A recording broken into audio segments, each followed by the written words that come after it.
compañero. Nosotros somos el grupo 5, Green Tower Santa Cruz, y vamos a exponer de nuevo sobre la dinámica del punto material. Primero, la introducción. ¿Qué es la dinámica? La dinámica es la parte de la mecánica que estudia el movimiento atendiendo a las causas que lo producen. En principio, la dinámica trata de cualquier sistema formado por un número arbitrario de partículas interactuando entre sí y con las fuerzas externas. En este tema nos limitaremos a considerar la dinámica de una sola partícula o punto material, considerando como cuerpo sin dimensiones y con una masa finita. A partir del estudio de la dinámica de partículas individuales, puede tratarse el estudio de los sistemas de partículas y la dinámica del sólido rígido. La dinámica se basa en tres leyes fundamentales conocidas como principios de la dinámica, o también conocidas como las leyes de Newton.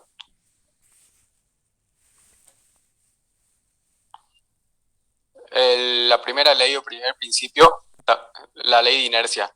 La ley de inercia o primera ley postula que un cuerpo permanece en reposo o en movimiento recto con una velocidad constante, a menos que se aplique una fuerza externa. Dicho de otro modo, no es posible que un cuerpo cambie su estado inicial, sea de reposo o movimiento, a menos que intervenga una o varias fuerzas. La fórmula de la primera ley de Newton es sumatoria de fuerzas igual a cero, que quiere decir que si la suma de las fuerzas aplicadas sobre un cuerpo es igual a cero, entonces el cambio de su velocidad con respecto al tiempo, dv sobre dt, también será igual a cero. Como, si, compañero, si puedes reproducir el video.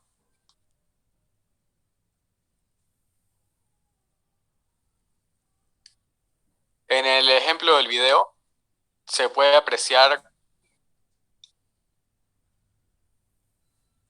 cómo la fuerza de la gravedad jala la moneda y hace que caiga.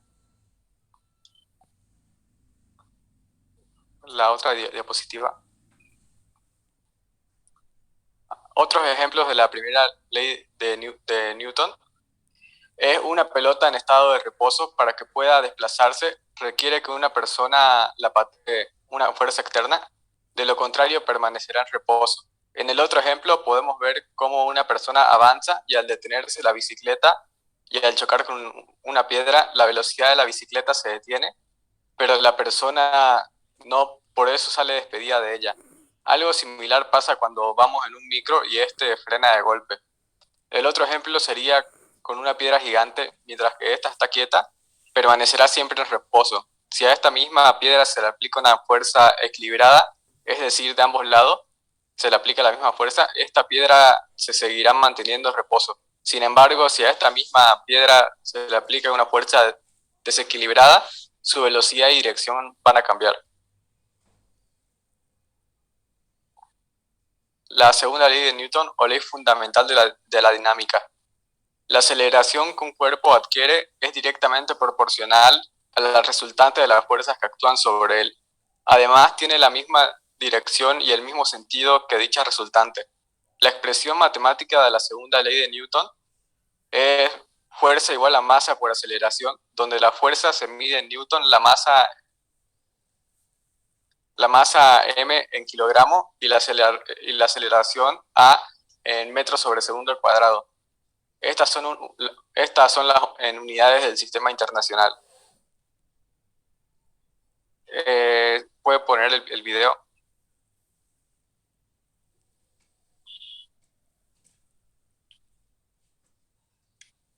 En el video se puede ver cómo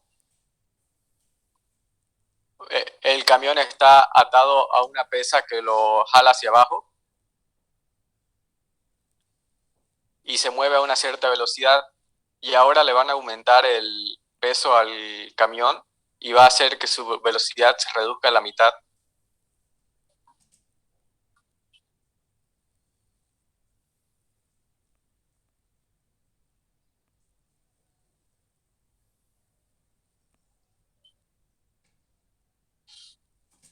Siguiente diapositiva, por favor.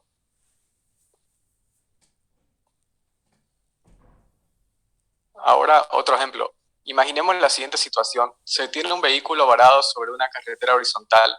También hay 5 personas, cada una de las cuales puede aplicar sobre el vehículo una fuerza de 100 newton. Si una persona empuja el vehículo, le imprime una aceleración de 1,2 metros sobre segundo al cuadrado. Si 2 personas empujan, la aceleración será de 2,4 metros sobre segundo al cuadrado, como se puede ver en el gráfico, mientras que la masa no cambie. Y mientras mayor sea la fuerza, mayor será la aceleración. Siguiente diapositiva. Tercera ley o ley de acción y reacción. A toda acción le corresponde una reacción igual pero en sentido contrario. Lo que quiere decir es que las acciones mutuas de dos cuerpos siempre son iguales y dirigidas en sentido opuesto. Esta ley explica que las fuerzas en el mundo se dan siempre en formas pares, una acción y una reacción. Esta última de la misma magnitud pero en sentido contrario. Esto significa que cuando un cuerpo ejerce sobre otro una fuerza, el último responde con una fuerza de igual magnitud, aunque en dirección opuesta. Su fórmula matemática es F1 menos 2 igual menos F2 menos 1, que quiere decir que son iguales en magnitud y dirección, pero en sentidos contrarios. Un ejemplo de la tercera ley de Newton es cuando tenemos que mover un mueble o cualquier objeto pesado. La fuerza de acción aplicada sobre el objeto hace que ésta se desplace, pero al mismo tiempo genera una fuerza de reacción en dirección opuesta, que percibimos como la resistencia del objeto. En el otro ejemplo podemos observar cómo al empujar una barca estando encima de otra, también nos aplicamos la fuerza del empuje sobre nosotros. Bueno, la imagen no estaba. Siguiente. Determinación de fuerza. La segunda ley de Newton nos dice que las fuerzas adicionales de inercia son iguales a la masa multiplicada por la aceleración. Así, un análisis estático puede describirse con dos cargas desplazándose, despreciando la fuerza de inercia. Entonces podemos decir que el análisis dinámico es una extensión del análisis estático, ya que de esta forma ya que toma en cuenta la fuerza de contacto y fricción. Se divide en caso estático y caso dinámico.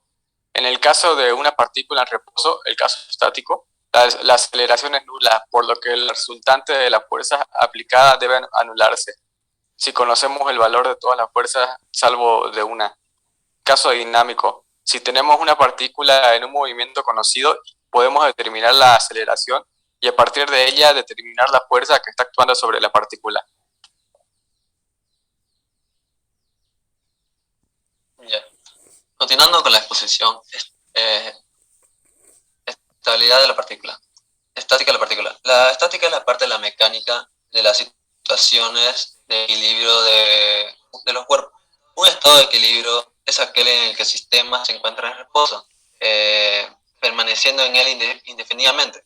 El análisis del equilibrio de un sistema se compone en dos elementos. El primero, establecer las condiciones que produce el estado del equilibrio. El segundo, establecer la estabilidad, es decir, determinar si el sistema separado de su estado de equilibrio vuelve a él o por lo contrario sale. Siguiente diapositiva, por favor. Condición de equilibrio. La primera condición. Para el caso de una partícula material, la condición de equilibrio es una consecuencia inmediata de la segunda ley de Newton, es decir, fuerza es igual a masa por aceleración. Si la partícula se encuentra en estado de reposo, se diría que su aceleración es nula. Entonces sería fuerza igual a cero. La condición de una partícula es que se anule la resultante de las fuerzas que actúan sobre ella.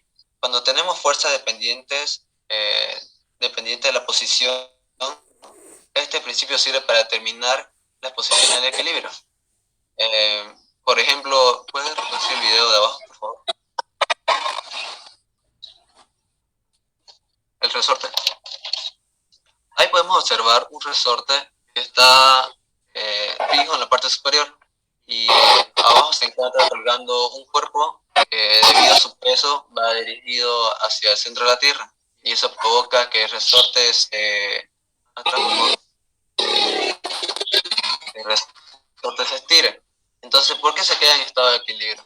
Debido a que el cuerpo tiene un peso, el resorte ejerce la misma fuerza, pero por el lado contrario. Entonces, si hacemos la sumatoria, eso quedaría en cero. Y ahí se cumpliría la primera condición, sería la sumatoria de las fuerzas, quedaría como resultante cero. Segunda condición.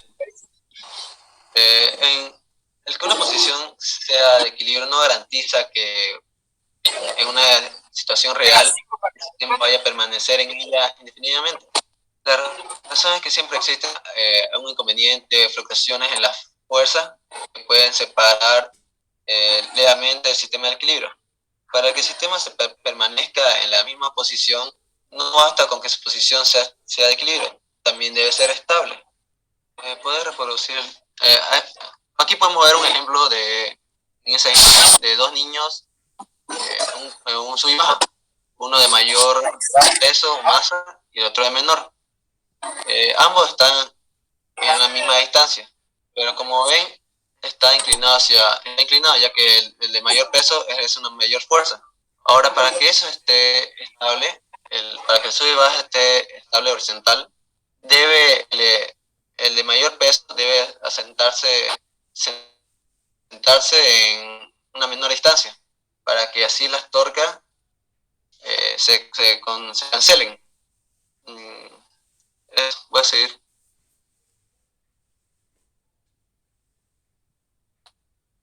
Los puntos de equilibrio se clasifican en estables y inestables. Ante una pequeña perturbación, tiende a retornar a la posición de equilibrio. El ejemplo, como ven en la imagen, una partícula dentro de una cuenca. También podríamos decir un cilindro pequeño dentro de un cilindro más grande. Cuando oscilan, tarde o temprano volver a su situación de equilibrio. Inestable.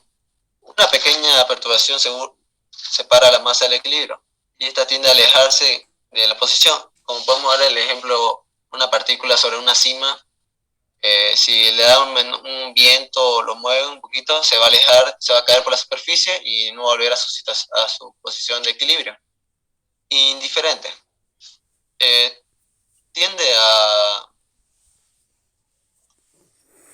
La partícula tiende a retornar a la posición de equilibrio, pero tampoco se aleja de ella.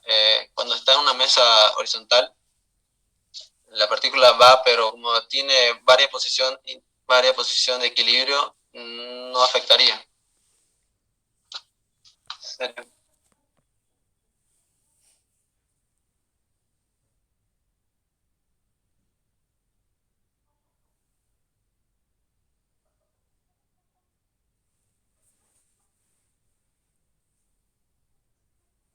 ¿Ya están todos?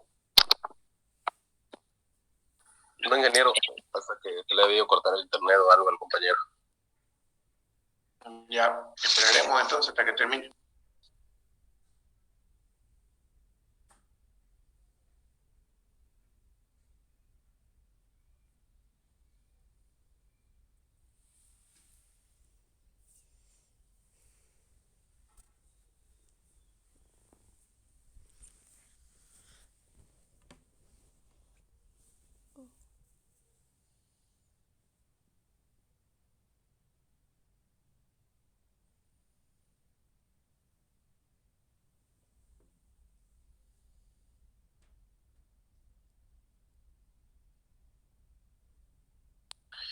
¿Por qué no sigue otro compañero hasta que pueda ingresar su...? Sí, voy a tratar de compartirlo yo, a ver.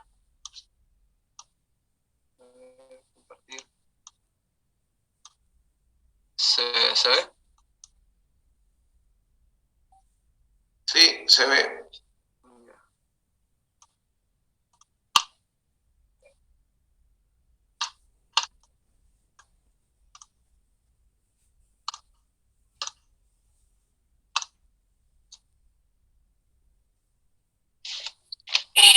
Bueno, buenos días, ingeniero. Yo voy a explicar más lo que es la cantidad de movimiento de una simple partícula de masa definida. la cual es igual a P igual M por B, donde P es el momento o la cantidad de movimiento, M la masa y B la velocidad. Y la variación de la cantidad de movimiento se puede expresar mediante una ecuación diferencial, que es la fuerza es el ritmo de cambio de la cantidad de movimiento.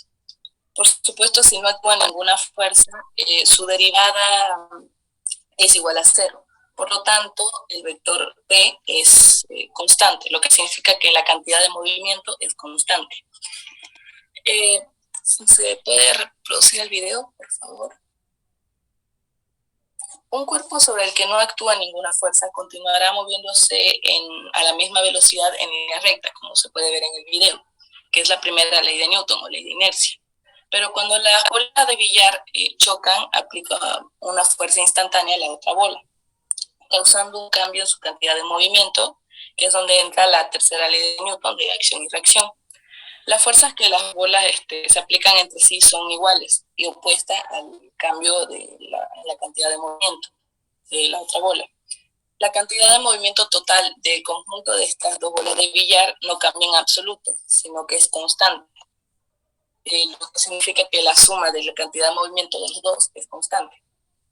En realidad esta ley no solo se aplica cuando chocan dos bolas de billar, sino lo puede hacer en varios números de ellas, y no solo en cuanto a bolas de billar, sino se puede aplicar a todos los átomos que lo componen, incluso los más internos como lo que es electrones, protones.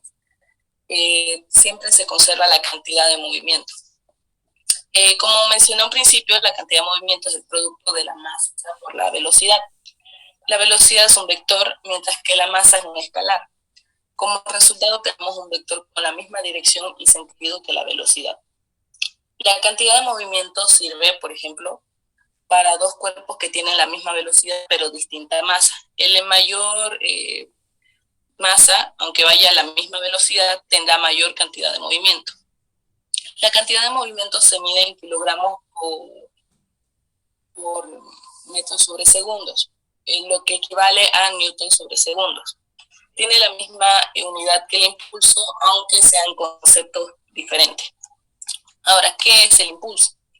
El impulso es el producto entre una fuerza y el tiempo en el cual está aplicada. Es una magnitud vectorial, ya que tanto el impulso como la fuerza son vectores. O sea que no solo importa el módulo, sino también la dirección y el sentido. Y lógicamente, el impulso tiene la misma dirección y sentido de la fuerza de la que se habla. El módulo del impulso se representa como el área bajo la curva de fuerza en el tiempo. Por lo tanto, si la fuerza es constante, el impulso se calcula multiplicando fuerza por el intervalo de tiempo. Como se ve en la imagen, ahí dice la fórmula. Mientras que si no lo es, se calcula integrando la fuerza entre los instantes de tiempo entre los que se quiere conocer el impulso. Esta definición es válida solo para fuerzas constantes. Si la fuerza fuera variable, entonces la definición se complicaría un poco más, que es como se ve en la segunda fórmula en la pantalla. La integral de todos los productos de un valor de fuerza por el diferencial de tiempo, o sea, el pequeñísimo intervalo en el que actúa cada valor de fuerza. En la mayoría de los casos no se necesita esta segunda fórmula, sino que se usa la primera para fuerzas constantes. Como mencioné antes, el impulso se mide al igual que la cantidad de movimiento en newton sobre segundos o kilogramos por metro sobre segundo. Ahora, ¿para qué sirven estas dos magnitudes? Aquí es donde entra lo que es el teorema de conservación. Por favor, la siguiente diapositiva. Empezamos con la segunda ley de Newton, que habla de la resultante. La resultante es igual al producto entre masa y aceleración. Si multiplicamos ambos miembros por un cierto intervalo de tiempo, delta t, en el primer miembro lo que queda es el impulso de la resultante. Y en el segundo miembro, si recordamos que la aceleración media es el cociente entre la diferencia de velocidad dividida entre el intervalo de tiempo, nos queda que el impulso de la resultante es igual a la masa por la diferencia de velocidad. Si esa diferencia de velocidad la expresamos como velocidad final menos velocidad inicial, nos queda que el impulso, la resultante, es igual a masa por velocidad final menos masa por velocidad inicial. O sea, cantidad de movimiento final menos cantidad de movimiento inicial. Resumiendo, el impulso de la resultante es la variación de la cantidad de movimiento. El concepto del impulso de la resultante es muy útil para describir lo que llamamos fuerzas impulsivas. La anterior diapositiva todavía, por favor. Que son fuerzas que actúan en un muy breve tiempo y que típicamente en choques y que reciben algunos cuerpos y cambia drásticamente su cinemática, los cuales son más difíciles de estudiar al ser tiempos muy pequeños. Como se puede ver en la primera imagen, tenemos la fuerza que recibe una raqueta como una pelota de tenis. El impacto es tan breve que es muy difícil de estudiar. En esta imagen se ve las deformaciones tanto de la raqueta como de la pelota de tenis. Y nos dice que el impulso no es nada sencillo de estudiar, pero podemos recurrir al segundo miembro de esa relación, que la última que vimos, que va a ser igual a la variación de la cantidad de movimiento. Y las velocidades así son más fáciles de describir. Cuando tenemos un sistema aislado, que no recibe fuerzas externas, entonces el impulso que recibe también es cero. Eso implica que no variará su cantidad de movimiento. O sea que la cantidad inicial es igual a la cantidad de movimiento final, que también lo podemos decir como la cantidad de movimiento que se conserva. El video, si lo puede reproducir, por favor. El movimiento de los cohetes en el espacio se consideraba antes imposible, porque un cuerpo necesitaba dónde apoyarse para poder cambiar su velocidad. Pero el teorema de conservación de la cantidad de movimiento hizo notar que esto era falso, explicando que un cuerpo, por ejemplo el cohete que podemos ver en el video, podía expulsar parte de sí, y los gases de la combustión en un sentido y a alta velocidad hacía que este cohete se pueda impulsar, no necesariamente estando apoyado en la tierra, sino por la parte que expulsaba. Y así es como más o menos funcionan los cohetes o demás. Resumidamente, el principio de conservación de momento lineal o cantidad de movimiento establece que si la resultante de las fuerzas que actúan sobre un cuerpo o sistema es nula y su cantidad de movimiento permanece constante en el tiempo. Ese video, si lo puede reproducir, compañero, por favor. La cuna de Newton, o también llamado péndulo de Newton, que es el que se puede ver en la imagen, ilustra la conservación de la cantidad de movimiento en ausencia de fuerzas exteriores. Cuando se lanza una de las bolas de los extremos contra las demás, la fuerza es transmitida a través del resto de las bolas hasta la bola del extremo contrario. Este proceso se repite, como se puede ver en la imagen, en el video, de manera indefinida hasta que las fuerzas disipativas hacen que las bolas terminen parándose. Puede seguir el siguiente compañero, por favor. Bueno, continuando con la exposición, tenemos el momento cinético, que es una magnitud física vectorial. Esto quiere decir que además de especificar su valor numérico y sus unidades, tenemos que especificar su sentido y su dirección. También podemos decir que el momento cinético o momento angular es la medida de rotación de un objeto o un cuerpo con respecto a un punto fijo que toma en cuenta la forma, la masa y la velocidad. Sus unidades para el momento angular en el sistema internacional es el kilogramo por metro cuadrado sobre segundo. Aquí podemos observar en la ecuación para el momento angular, el vector momento angular será igual al vector posición por el vector momento lineal, que el momento lineal será igual a la masa por el vector velocidad. Finalmente tenemos que el vector momento angular será igual a la masa por el vector posición por el vector velocidad. En la imagen de la derecha tenemos la ecuación para el cálculo del módulo del momento angular, donde ya no anotamos la flechita de arriba que significa vector.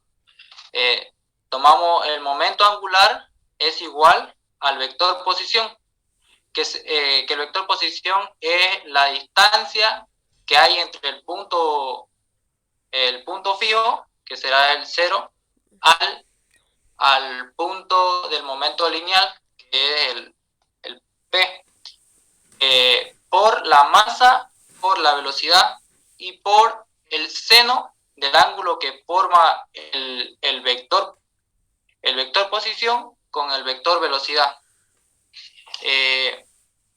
Hay que especificar que el vector velocidad siempre va a ser tangencial a la trayectoria, lo que al ser tangencial es perpendicular a lo que es el vector posición, R,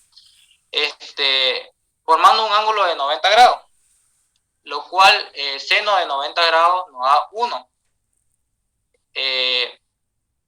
En cualquier punto de que el momento lineal esté sobre la trayectoria, el vector velocidad con el vector posición van a ser perpendicular, lo cual formarán un ángulo de 90. Es por eso que la ecuación queda momento igual a distancia por masa por velocidad. Si en algún caso el ángulo que el vector posición y el vector velocidad sea 0 o 180 grados, entonces el momento angular será nulo. Es importante recalcar que la condición de que el punto sea fijo es importante, ya que la velocidad se calcula.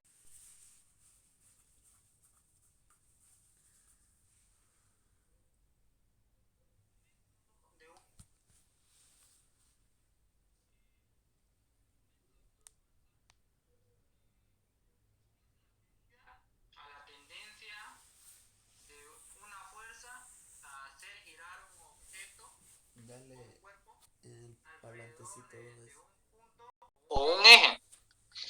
Aquí en la imagen podemos observar la ecuación de momento o torque es igual a la fuerza por el vector posición, es decir, a la distancia que hay entre el punto de aplicación de la fuerza al punto eje.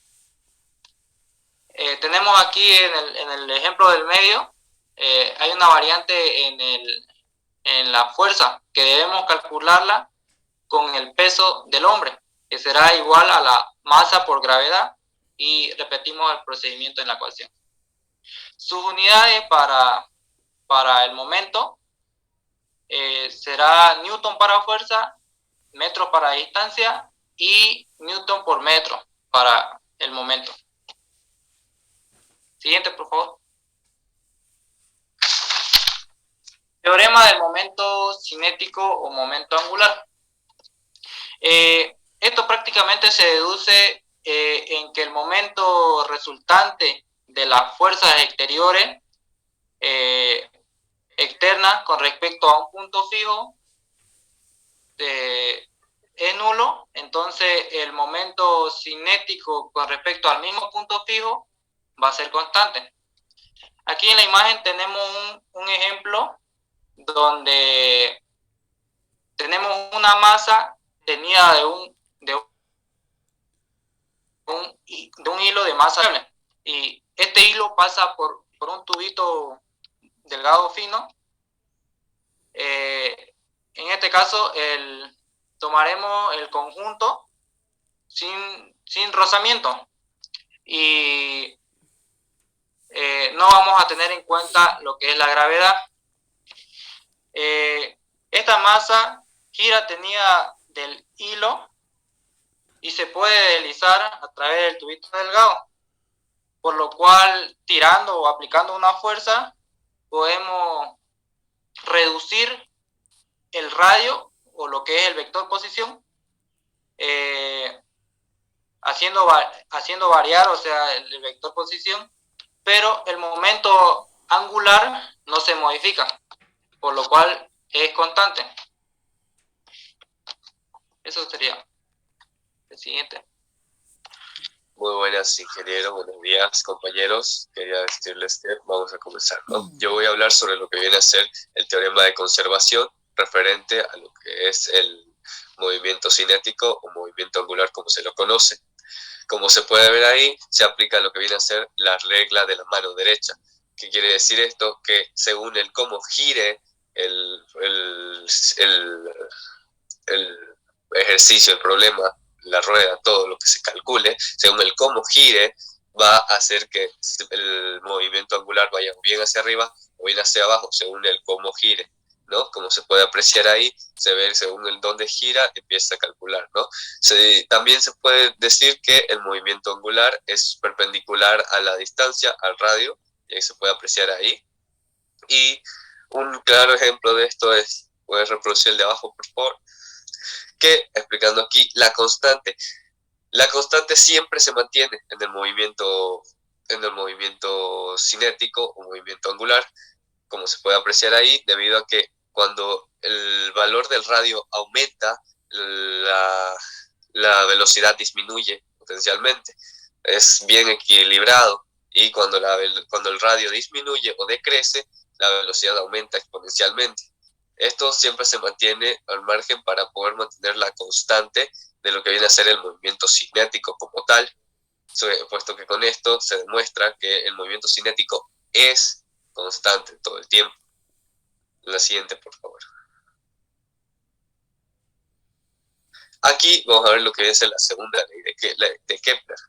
La segunda ley de Kepler fue formulada inicialmente para el movimiento planetario, pero se trata de una consecuencia general de lo que viene a ser la ley de conservación del movimiento cinético.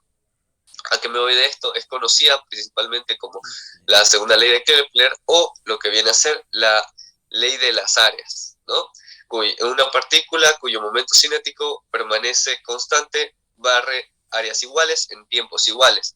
Aquí quiere decir esto, que el área que se determine con un tiempo realizado en la parte de los lados, en ese tiempo determinado, 3 segundos, por ejemplo, que pase el recorrido, y 3 segundos que pase el recorrido de manera paralela en el otro lado, van a ser del mismo tamaño. O sea, área 1 va a ser lo mismo que el área 2. Ahí pueden ver lo que es la fórmula, que cómo varía según la distancia, ¿no? Con relación al punto de donde comienza. A mayor distancia, menor velocidad, y a menor distancia, mayor velocidad para ellos, ¿no? Eso es porque siempre la fórmula del movimiento cinético o movimiento angular se mantiene constante, ¿no? Ahí pueden ver lo que significa cada uno: L como movimiento angular o movimiento cinético, M como la masa, R como la distancia o el radio en este caso, y B como la velocidad, ¿no? Siguiente, por favor. Aquí podemos ver lo que se define la cantidad de movimiento de una partícula como producto de su masa por su velocidad. Este es un pequeño ejemplo, ¿no? Puesto que la masa de una partícula permanece constante, si la cantidad de su movimiento se conserva, la velocidad también va a ser constante, también va a permanecer constante. En este ejemplo, es lados, que viene a ser en pasto y en hielo. Comienza con una P inicial de 0, el cual se lanza y va hacia la derecha. haciendo que vaya con el mismo movimiento lineal inicial en la superficie lisa. Después de eso, la pelota, en el caso de la hierba o el pasto, se llega a detener mucho antes de lo que se detendría en el hielo. Entonces, con esto podemos suponer que la intensidad de interacción entre la pelota y la superficie es responsable de la reducción de la cantidad de movimiento. Es mayor en el caso de la hierba. Entonces, se ve ahí, ¿no?, en un claro ejemplo la diferencia de la distancia con la de hierbas y con la de hielo, ¿no? La siguiente, por favor. Aquí podemos ver lo que es la conservación parcial del movimiento cinético, ¿no? Como todos sabemos, en la primera ley de inercia se dice que todo cuerpo permanece en reposo o en estado de equilibrio hasta que se ejerce una fuerza sobre el mismo. El mismo caso llega a pasar cuando se aplica un momento en un cuerpo que se mantiene girando constantemente. Eso es principalmente lo que viene a ser el movimiento cinético, ¿no? De esto se ve que la conservación del momento cinético establece que cuando la partícula se encuentra en un punto más alejado, que viene a ser el semieje mayor, o el afelio, como sería con la ley de Kepler, a la celeridad es mínima. Y cuando se encuentra más próximo al eje menor, que cuando es el perihelio, su velocidad es máxima, cumpliendo así que A por B1 es igual a B por B2. Esto aplicando, ¿no?, con la ley de la elipse, ¿no? Y un claro ejemplo de esto que podemos llegar a ver y apreciar es cuando un patinador intenta hacer, al principio su radio de giro es mayor, por lo cual su velocidad va bajando. Entonces, cuando él junta y se centra en el punto medio donde va a hacer el giro, su velocidad aumenta para que su movimiento cinético sea constante. Ahí es un claro ejemplo, en su más grande esplendor, de cómo se puede ver lo que es el movimiento cinético y cómo siempre se va a mantener constante, por lo cual cuando se acorta y se tiene todo el peso, por ejemplo, dentro del mismo rango, la velocidad va a incrementar, pero cuando se lo extiende, la velocidad va a aumentar. Este caso también podría pasar cuando, por ejemplo, nosotros nos sentamos en una silla giratoria y empezamos a girar con 2 botellas en la mano. Si nosotros estiramos las botellas, el peso se distribuye, por lo cual nosotros vamos a girar más lento debido a que tenemos hemos alejado los puntos de la fuerza. Ahora, si todos concentramos todo el peso dentro en el medio, hace que nosotros empecemos a girar más rápido. Tranquilamente podrían probarlo y funciona de igual manera, ¿no? Esto se conoce como lo que viene a ser el movimiento cinético o movimiento angular.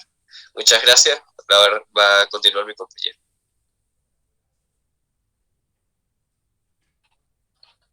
Bueno, la energía mecánica.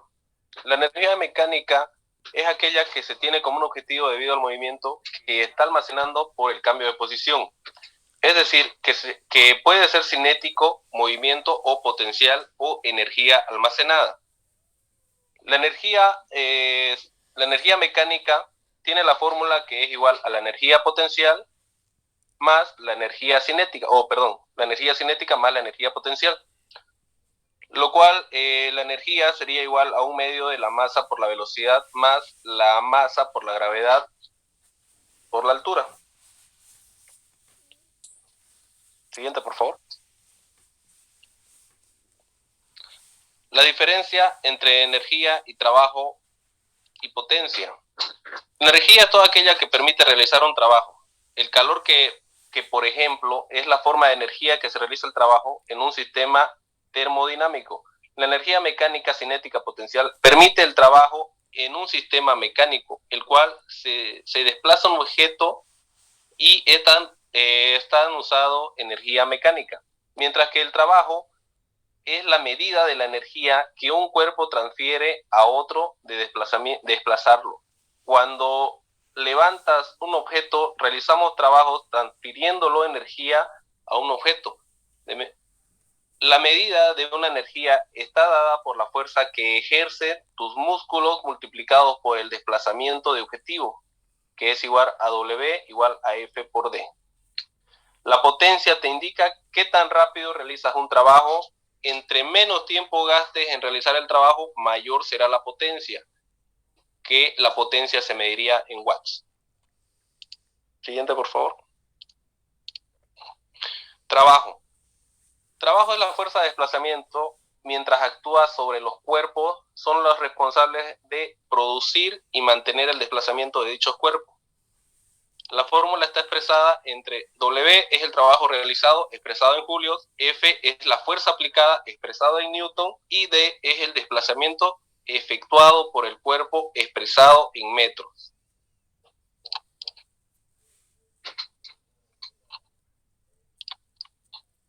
Potencia.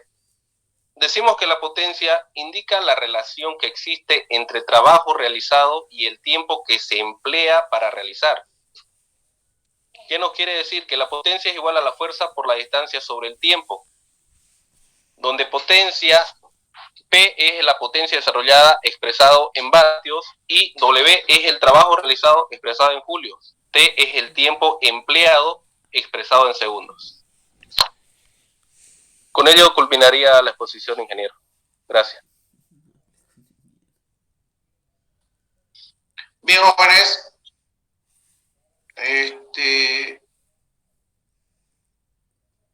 Vamos a pasar a la ronda de preguntas. Terrazas Cuellar Juliana, ¿está? Sí, ingeniero. Por favor, un número del 1 al 131. 8. El 8 corresponde a Aramayo García Ana María, ¿está? Sí, ingeniero. Pregúntenle por favor a Juliana.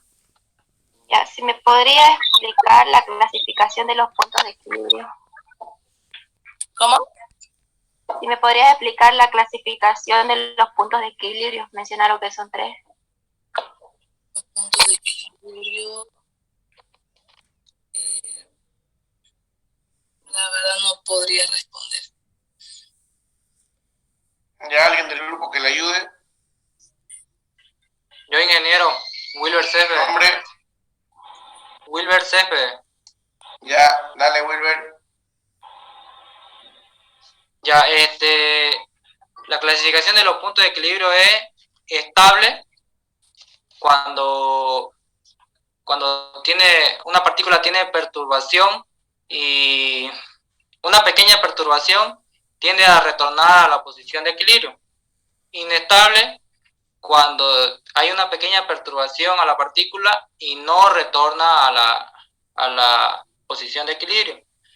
Y indiferente cuando no tiende ni a alejarse ni a volver a la posición de equilibrio. Esas 3 serían. Ya. Valdivieso Quesada, Aquí, ingeniero. un número del 1 al 131. 13. Becerra Ruiz, Carlos, ¿está? Sí, ingeniero, pero creo que yo ya pregunté. Bien, gracias por la honestidad. Bejarano Medrano Saúl.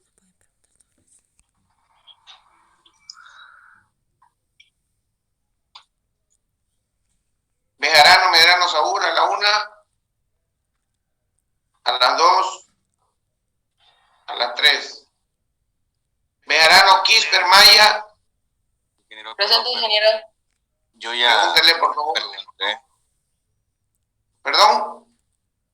Yo soy Bejarano Saúl. Yo ya pregunté en la anterior clase, disculpe, ingeniero. Ya, gracias.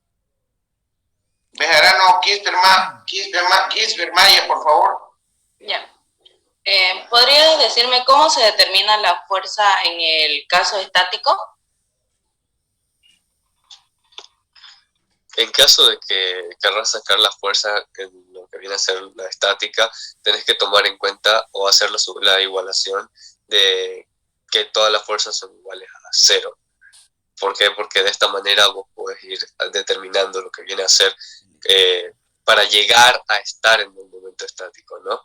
Ese es en el caso de la partícula, que tenés que hacer una igualación con relación a 0 en la sumatoria de fuerzas.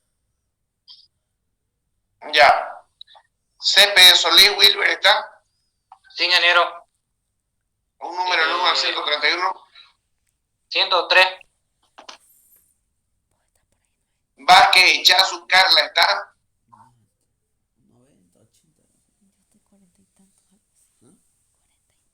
Vázquez a la 1, Vázquez a las 2 y Vázquez a las 3. Beizaga, Burgos, Daniel. Bueno, ingeniero, yo ya pregunté, ingeniero. Ya, gracias por tu honestidad. Delis Quispe Oven. Presente, ingeniero. Pregunte, por favor. ACP Solís. Quería que me aclare en lo que hablaron, ¿qué es el punto en una sola dimensión? ¿Cómo? ¿Qué es el punto en una sola dimensión? Fue lo que mencionaron.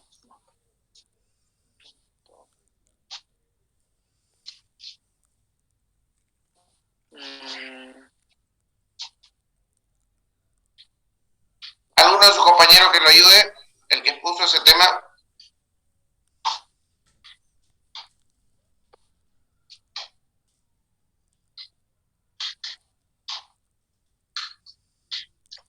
Bueno, yo ingeniero lo Nombre.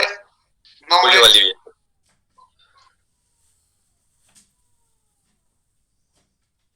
Julio Valdivieso, ya, dígame. Con relación a lo que un punto en una dimensión se refiere básicamente a que el punto lo están tomando como un punto de estudio para poder sacar de ahí, explicando lo que viene a ser, por ejemplo, en la cantidad de movimiento, que desde ese punto es un punto de estudio que se puede tomar para ejercer las fuerzas y hacer los diferentes tipos de estudios para poder sacar sus diferentes componentes, como ser cantidad de movimiento, o bien movimiento cinético, o bien dependiendo o de acuerdo a qué es lo que se quiere sacar, ¿no? Básicamente sería eso. Ya. Cruz Bravo Elian. Ingeniero, el 28. 28. Chamaca, Claro Paula, ¿está?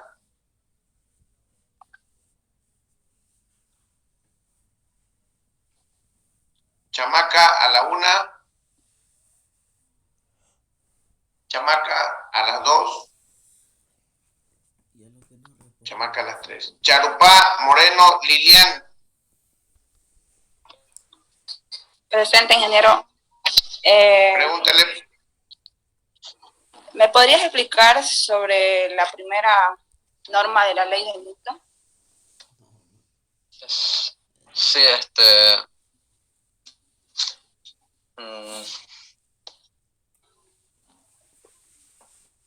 No me acuerdo, ingeniero. Yo, ingeniero, yo lo puedo ayudar. Nombre. Julio Valdivieso. Julio Valdivieso. Ya. Bueno, lo que es la primera ley de Newton, conocida como el principio de inercia, quiere decir que todo cuerpo va a permanecer en estado de reposo o estático, a no ser que una fuerza se ejerza sobre ella.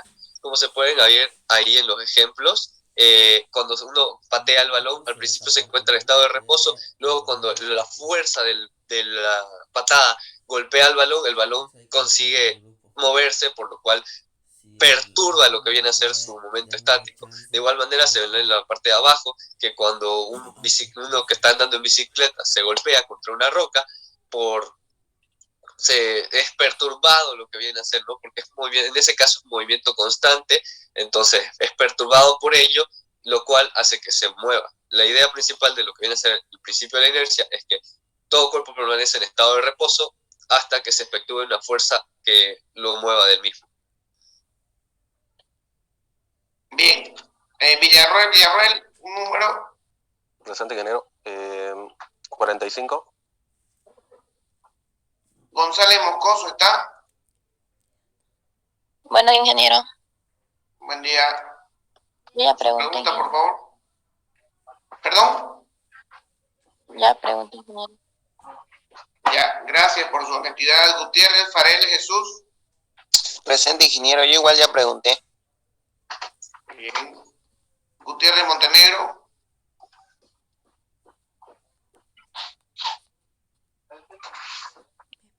Gutiérrez Montenegro, ¿está?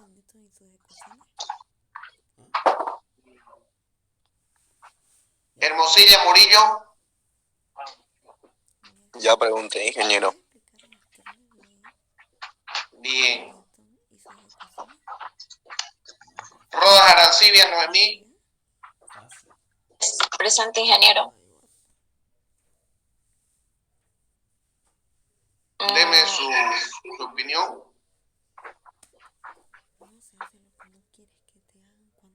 Su pregunta. Su pregunta. Ah, Sí. No se asuste. Ya, ¿podría darme, explicar o darme un ejemplo, con ejemplos sobre lo que es el módulo del movimiento angular?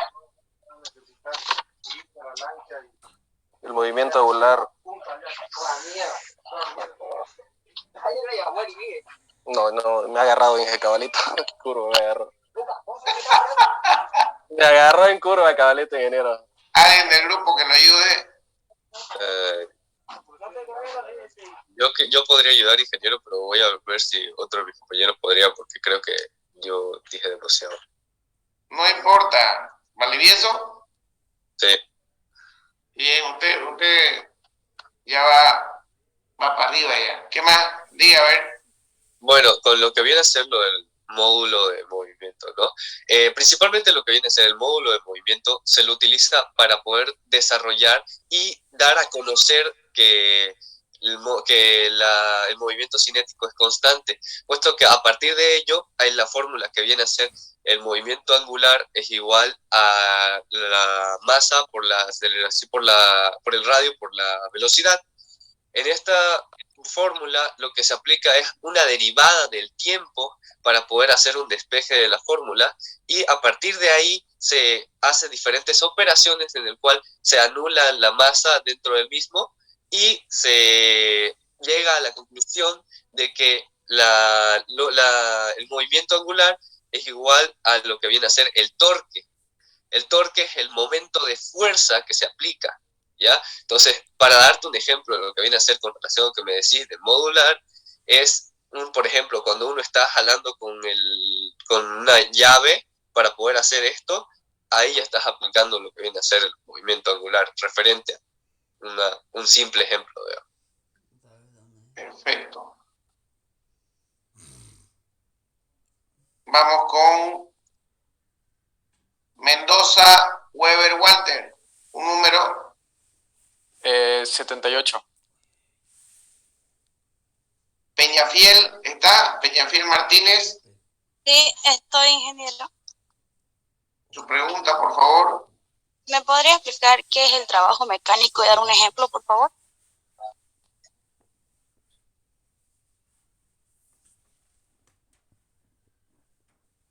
No sabría responder.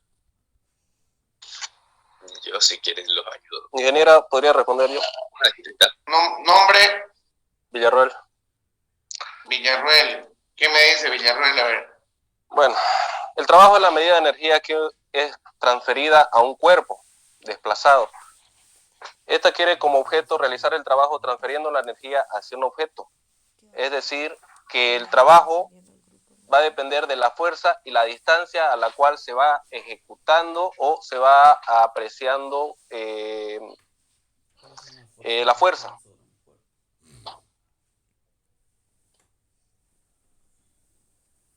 Ok.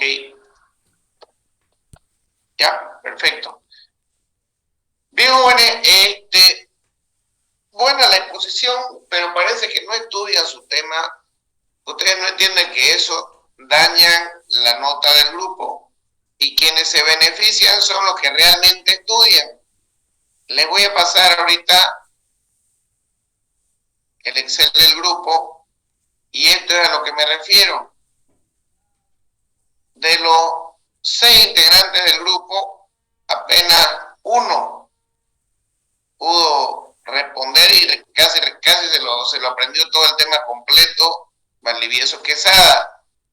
Entonces, la nota del grupo es 55, y a medida que van preguntando y no van respondiendo, primero empiezo con una nota regular, 45. De ahí vuelven a preguntar y no responden, baja 40, 35, 30, 25, y eso hace que disminuye el promedio de comprensión general, porque yo califico en base a este promedio de acá. Entonces, nota del grupo 55, los que no respondieron tienen como 50 de nota de grupo, y en este caso Valdivieso tiene 60, 55 más sus 5, 60. Y aparte, los que ayudaron a su compañero tienen, por ejemplo, Valdivieso Quesada tiene 15 puntos sobre la nota final. Valdivieso ya se puede sacar 35 puntos y con eso se queda con 50. Siempre negativo yo, ¿no? Entonces, ese es el concepto de todo esto. Si ustedes no estudian o si solamente estudian su parte, jóvenes, están perjudicando a su grupo. Pónganse a pensar en eso. Mantenemos la misma organización del anterior vez. Hoy día expusieron Green Tower, rompecabezas, expone el día martes 5. Luego, los únicos exponen el jueves 7.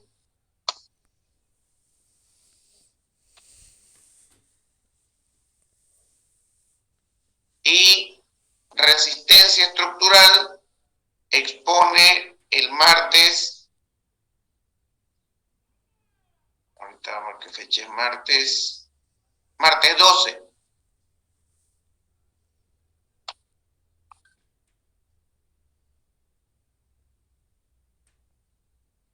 El jueves, un segundito, martes 12, jueves 14, el jueves 14 expone el grupo 70 y el martes 19 es el segundo parcial, así estaba programado, ¿no es cierto? Sí, ingeniero. Bien, jóvenes. Entonces, por favor, esmérense, si quieren pasar con buena nota, la materia no es difícil, lo estamos viendo que es sencillo, es estudiar y comprender conceptos más que cualquier cosa. Y bueno, espero que mejoren los grupos que vienen.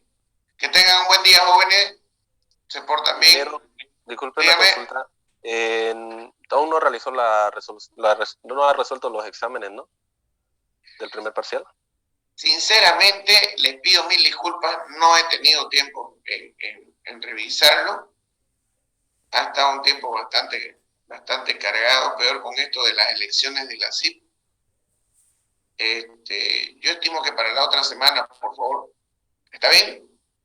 Ok, ingeniero, muchas gracias. Ingeniero. Está bien, ingeniero. Dígame. Está bien, ingeniero. Ah, ya. Gracias por disculparme, viejo. No te preocupes. Nos vemos, jóvenes, que tengan buen día. Igualmente, ingeniero, hasta luego.